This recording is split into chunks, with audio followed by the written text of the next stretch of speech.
Hey there everyone, this is Pokket here with MMORPG, and I'm bringing you another game face. Now this week I'm covering post-PAX, a few games that I went into PAX not really knowing a lot about these games, and I left just wanting to know more and wanting to play the games, and I'm really excited about them, so I thought I'd share with you. Now I'd have to say the most surprising game at PAX East, at least for me, was Neverwinter. Neverwinter is an upcoming MMO from Cryptic Studios. When I first went in to take a look at this game, I had absolutely no idea what to expect. While I'm familiar with what D&D is, I never actually played it. I only watched my dad play on occasion. I immediately noticed how beautiful the game was, even in its alpha stage. The combat was fluid, the animations were distinct, and the VFX matched the abilities of the classes. The game itself had action combat, and upon noticing this, I immediately started to question how the action combat worked. What I found out was that it had a lot of freedom. A player can jump while casting, turn their camera, cancel abilities, switch directions to hit different targets, etc. This is something that a few other action combat games have been lacking, or at least something that I really wanted with those games. And another cool aspect were definitely the daily abilities, which basically acted like ultimates. After building up action points from doing attacks, your daily ability fills up. When you cast it, a huge attack is performed, and basically, it's really strong. Probably best if used to take out tons of enemies at once. A couple downsides to the game are that the largest raid sizes thus far are 5-man, and there won't be PvP till after the game. A couple downsides to this game are that the largest raid sizes thus far are 5-man, and that there won't be PvP till after the game releases. However, the game is going to be free to play, so I don't really see these reasons as excuses not to try the game out.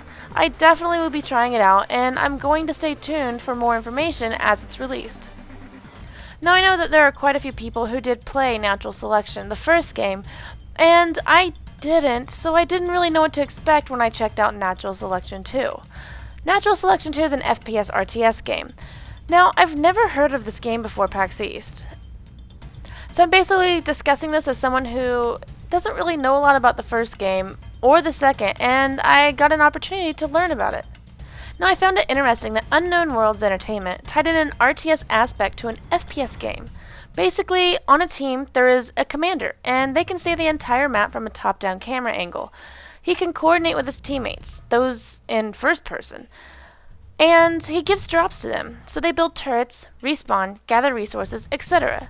I could definitely see this role being crucial in the match because it basically gives sight to the FPS players that cannot see the entire map. Now the FPS side was kind of standard as well. You are in first person and you can pick Marine or Alien, and you have to basically build up your own base, then go attack the others, and whoever's base dies first, they're the ones that lose.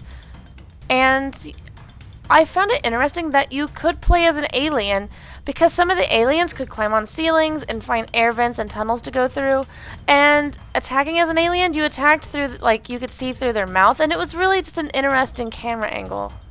Not to mention that there are different types of aliens that you could play. You could play a flying one, a giant one that could knock down doors, or a small one that could climb. So even though I don't tend to play too many RTS and FPS games, this is one that I definitely want to try out with friends. Now, I'd heard of SMITE before from PAX Prime last year, however I never really got a chance to play it. SMITE is put on by Hi-Res Studios. The interesting thing about this game is that it takes a MOBA style map and gives it a third-person view. So basically the camera angle is different, but a lot of the game is similar to what many love about the MOBA games today. Now there's still laning and jungling and farming, though CS isn't near as important as it is in some MOBA games. An interesting thing about this game is definitely the combat. It's basically like putting your World of Warcraft character in a MOBA style map. It's pretty interesting to see the difference, especially for people who played League of Legends and Dota and Heroes of Newerth before. And while some might not consider laning as difficult, like the other MOBA games where you have to worry about CS or denying, it is difficult in a sense that you can't really see the whole map, so you can't just be aware of what's going on all the time, and you can't, click on your allies and see what they're doing in their lane.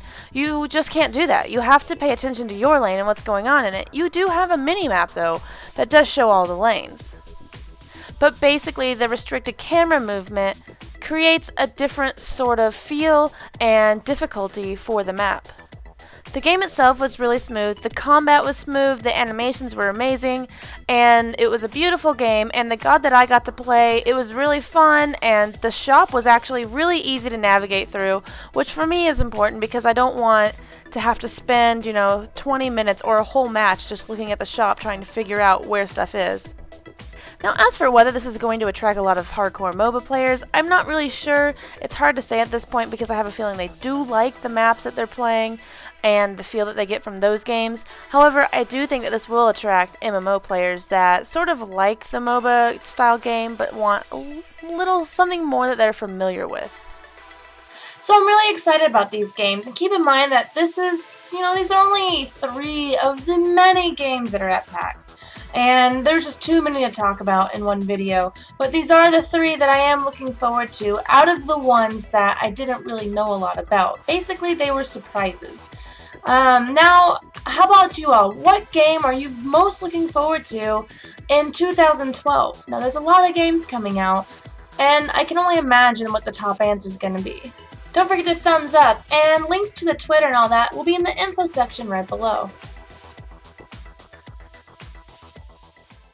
A couple of them I hadn't even heard of really, and well, my light bulb just went crazy.